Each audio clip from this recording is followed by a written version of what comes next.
Metro 3 ला विरोध हा गैरसमजातून आहे। मेट्रो प्रकल्प बाधित लोकांचं योग्य प्रकारे पुनर्वसन केलं जाईल, त्याच्या सगळ्या प्रश्नांची उत्तरं दिली जातील, अशी माहिती मेट्रो 3 प्रकल्पाच्या एमडी अश्विनी भिडे यांनी मुंबई प्रेस क्लब इथं याच विषयावर आयोजित चर्चासत्रादरम्यान दिली आहे। आमचे प्रतिनिधी देवेंद्र कोल्हटकर यांनी भिडे यांच्याशी केलेली ही बातचीत।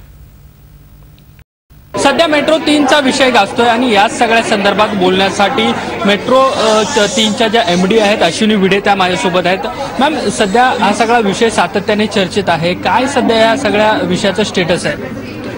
मुंबई मेट्रो 3 प्रोजेक्ट याचं जे ॲक्च्युअली प्लॅनिंग आहे आणि त्याचं जे टाइम बाउंड अशा प्रकारचं इम्प्लिमेंटेशन आहे ते आमचं योग्य रीतीनं चालू आहे। त्याच्यामध्ये कॉन्ट्रॅक्टरची अपॉइंटमेंट आहे टनेल आणि स्टेशन करता, त्याची प्रोसेस पूर्ण वेळच्या वेळी चालू आहे। प्रकल्पामध्ये काही कन्सर्न्स लोकांनी व्यक्त केलेले आहेत। एक तर आरे कार्डेपोबद्दलचा आहे आणि गिरगाव काळबादेवी एरियामधल्या रिहॅबिलिटेशनचा आहे आणि शिवाय काही ठिकाणी लोकांनी ओपन स्पेसेसच्या वापराबद्दल प्रश्न उपस्थित केलेले आहेत। त्या सगळ्या प्रश्नांची उत्तर आम्ही देतोय।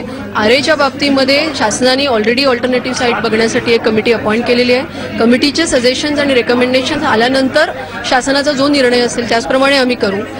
गिरगाव काळबादेवीच्या बाबतीमध्ये त्यांचं रिहॅबिलिटेशन हे इन सिटू पद्धतीनेच करण्यात येईल हे शासनाने सुद्धा त्यांना आश्वासन दिले आणि त्याच्या जे काही डिटेल्स आहेत, तांत्रिक जे तपशील आहेत ते सगळे आता आम्ही तयार करतोय आणि त्याचा आराखडा तयार करतोय। ओपन स्पेसेसच्या बाबतीमध्ये आम्हाला जी लागणारी ओपन स्पेस आहे ती अतिशय अल्प आहे आणि ती प्रकल्पाचं काम झाल्यानंतर पूर्ण केली जाणार आहे आणि हे परत रिस्टोर केली जाणार आहे आणि ही बाब मी वेगवेगळ्या फोरमवर आम्ही लोकांना सांगण्याचा प्रयत्न करतोय आणि मला खात्री आहे की त्याबद्दल त्यांची सुद्धा तशी खात्री पटेल। पुनर्वसन होण्यावरूनच हा वाद जो आहे मेट्रो 3 चा जास्त पुढे गेला, कारण लोकांचा जो अनुभव आहे की मग MMRDच्या प्रकल्पासाठी गेलेली त्यांची घरं असतील किंवा जागा असतील त्याचं योग्य पुनर्वसन झालेलं नाही, अशी काही उदाहरणं आहेत, त्यामुळे लोकांचा विरोध वाढतोय मेट्रोला।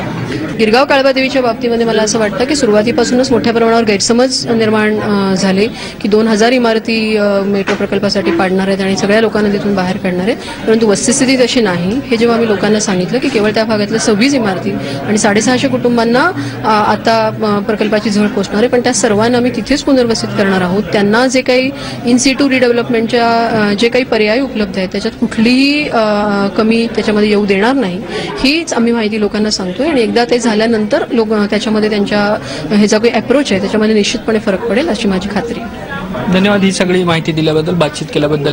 व्हिडिओ जर्नलिस्ट दीपक केदारेसह देवेंद्र कोल्हटकर, झी मीडिया, मुंबई।